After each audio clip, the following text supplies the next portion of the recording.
Comme tout logiciel, Excel 2010 est configurable, c'est-à-dire que vous avez la possibilité de changer le fonctionnement de certaines de ses fonctionnalités.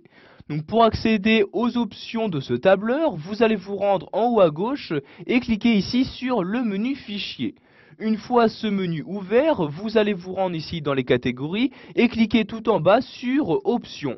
Vous allez alors avoir cette nouvelle fenêtre qui va s'ouvrir. Donc il s'agit de la fenêtre des options avec toute la configuration possible de ce tableur.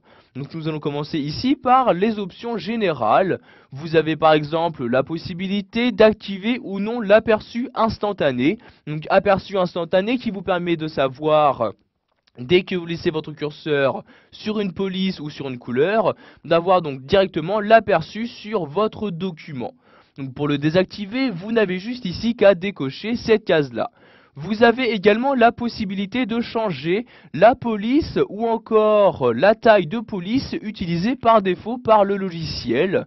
Donc par exemple ici, si vous souhaitez par défaut utiliser la police comique sans MS, vous allez cliquer ici sur cette flèche-ci et donc dans ce menu, vous allez trouver ici donc la police comique sans MS. Donc je descends ici dans l'essai, donc vous voyez ici je cherche comique sans MS, je l'ai trouvé, je clique donc dessus pour utiliser cette police par défaut. Vous pouvez faire de même pour la taille, donc par exemple si vous souhaitez utiliser par défaut une taille de 12 pixels, je clique ici sur la flèche et je sélectionne ici le 12 de cette manière. De même pour les feuilles, vous vous êtes sûrement rendu compte, dès que vous créez un nouveau document, vous avez donc 3 feuilles qui sont inclus par défaut. Si vous souhaitez avoir par défaut qu'une seule feuille, vous cliquez ici sur la flèche du bas. Donc vous voyez, je vais ici descendre pour n'afficher donc qu'une seule feuille par défaut à la création d'un nouveau classeur. Vous allez maintenant cliquer ici sur OK pour valider vos changements. Et donc maintenant vous allez avoir ici un message vous disant donc que Excel 2010 doit être redémarré pour qu'il puisse prendre en compte les changements.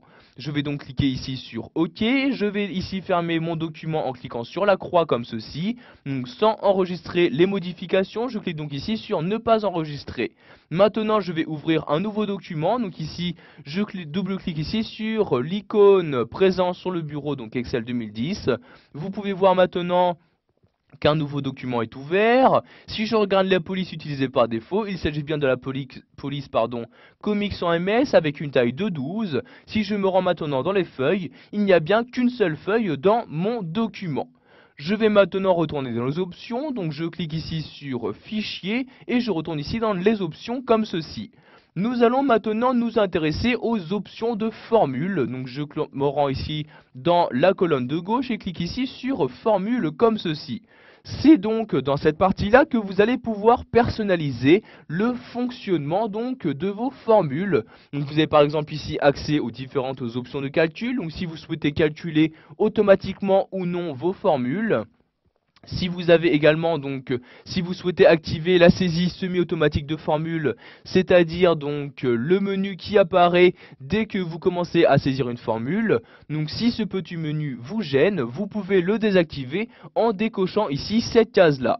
Donc vous faites de même ici donc pour les différents éléments. Donc, vous voyez par exemple ici les différentes règles de vérification des erreurs. Donc pour désactiver une fonctionnalité, vous n'avez juste qu'à décocher la case correspondante. Donc vous pouvez faire de même ici par exemple pour la vérification orthographique, l'enregistrement. Vous pouvez également donc, pousser un peu plus loin votre configuration d'Excel 2010 en vous rendant dans les options avancées. Je clique ici donc sur options avancées pour y accéder dans cette fenêtre.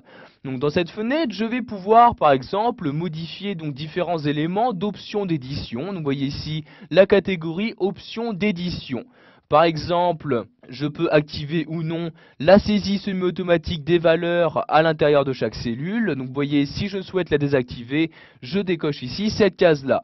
Dans les options avancées, vous pourrez également configurer donc le copier-coller. Si je descends dans mon document ici à l'aide de l'ascenseur, vous pouvez voir que vous pouvez également modifier énormément de choses, comme ici donc la qualité d'impression pour les graphiques, les différents modes d'affichage. Donc par exemple, si vous souhaitez masquer la barre de formule, vous pourrez également la masquer à partir des options avancées. Si je redescends ici comme ceci, vous pourrez par exemple ici donc masquer masquer ou non la barre de défilement horizontale ou verticale, les onglets du classeur, etc., etc.